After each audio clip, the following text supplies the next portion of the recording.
Hi, it's Emma Holmes from The Launch Queen, and I'm going to be talking today about launching like you mean it. And I'm going to be talking about before you launch, what you need to start to think about and what you need to start to put together before you launch, and the essential elements that need to be in place pre-launch. So what you need to do first is you need to gather the right crowd around you. You need to be committed to building your crowd and getting your crowd around you, because if you don't have a crowd of interested people, then you have no one to sell to. You have nobody to sell to. And moving hand in hand with that is the right product. So you need the right product to match the right crowd. So really, the crowd should come first. You should build your crowd first. You should build your audience first. And then you should build a product that will suit them, a product that they will want, a product that they will be falling over themselves to buy, to get involved in, to want to know more about, a product that will solve all of their problems, a product that will help them to move their business forwards. So who is the right crowd? The first thing that you need to start thinking about is, and I talk about the concept of having an umbrella ideal client. So your business will have an overarching ideal client, the perfect person to be part of your crowd. So think about the type of business that you do and the type of things that you offer, and have an overarching perfect client for being part of your crowd. And I want you to look really quite specifically at this. Look at who you can help with what you do in the best possible way. From your overarching umbrella ideal clients, you'll have niched ideal clients that come down from there, because each of the products or services that you offer will have a niched ideal client within it. So, for example, I have an overarching ideal client for the Launch Queen, but everybody in my crowd won't be interested in my program, My First Profitable Launch. Okay, so that's for people who are starting out. Okay, equally, everybody in my crowd won't be interested in my big 10K launch program, because they might not be ready for it. Everybody in my crowd may not be interested in my Launch with a Little List program, because the different programs that I offer within my business are for my ideal client at different stages of their journey. So they will be slightly different. So I will talk to them in a slightly different way. But my overarching ideal clients, the people that I talk to on a day-to-day basis, the way that I write my social media posts, the way that I write my newsletter, is for my generic ideal client, regardless of what stage they're at within their business. And then my products and my marketing for my products then take on that niche even further. So you can have a more general overarching ideal client, and then the specifics might come in for the individual products or programs that you put together. But the most important thing is that you start gathering a crowd of people around you who will be interested in the products or programs that you offer. Because, as I said, if you don't have them around you, then you have no one to sell to. Then you need to think about the product, and you need to think about the niched ideal client for that product. Who specifically fits that product perfectly? How is that product going to help them? How does that product solve problems for them? Who is going to want that product? Because we're always much more keen to purchase something that we want rather than something that we need. And it's important that you have a want from your crowd.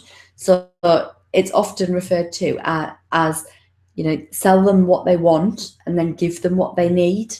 So it might be that you sell them the hope, the dream, the problem solving, the shortcutting, the ability to do something, and then the program itself will give them the step-by-step of what they need to achieve that. But you need to sell them what they want. The next thing that you need to get right is your business model, because I see an awful lot that people decide that they're going to do online teaching, and they're going to get themselves out there and they're going to teach what they know, their mastermind specialist subject. And what they do is they put their first program together and they're really excited. And because it's all brand new to them, and because their crowd are brand new to them, they feel that they need to prove themselves. So what they feel they need to do is they need to put absolutely everything that they know about that particular subject all into one program. They're going to tell you about absolutely everything, every single thing that they know about that program, about that subject, and they're going to stick it in that program. And then what happens is that they've then got nothing else to sell to their crowd. They have then got no client ascension path. They have then got no ability to get repeat custom because they've given away everything that they know in one program. So it's important that you look at your business as a whole and look at how you're going to put together a client ascension path, and you're going to put together steps that people can take and different entry levels that people can come and work with you, different ways that they can engage your services, so that you're not the person that goes out and they shoot all their knowledge in one program and then go, what am I going to do now? So unless you're going to have just one product or program that you're just going to launch over and over again, then you need to make sure that you've got a client ascension path, because the problem with having just one program is that you've got to fill it with new people every time.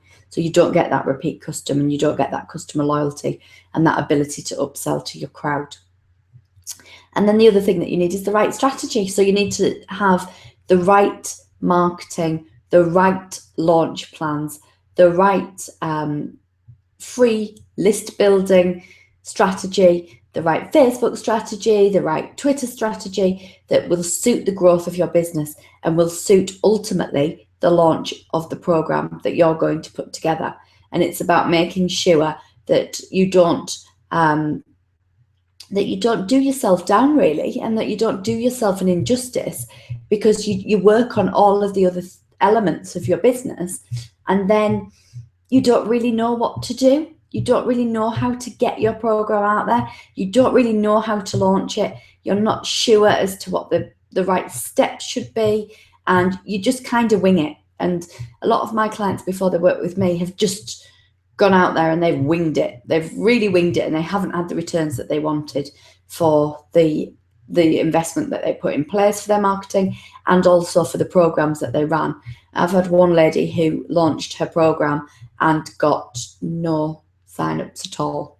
She launched a program on her own. She got no sign-ups at all. And then she worked through one of my programs and got 20 people on the first launch that she did in the way that that I taught her how to do it, which is absolutely fantastic. And it just shows it's not the fact that she didn't have a good program. It's not the fact that she didn't have a good idea. She just didn't have a good strategy in place. So now that she's got a good strategy in place, she can build on that launch again and again and again and relaunch that program again and again and again and get more people to purchase it from her, which is fantastic. And she's now working on other programs and products to have within her business. So you don't have to have all of those different levels that the clients can work with you immediately. You just need to be mindful that they're going to be there ultimately, so that you don't shoot all of your knowledge in one program. So right crowd, right product, right business model, right strategy. Get you ready to launch like you mean it. Bye for now.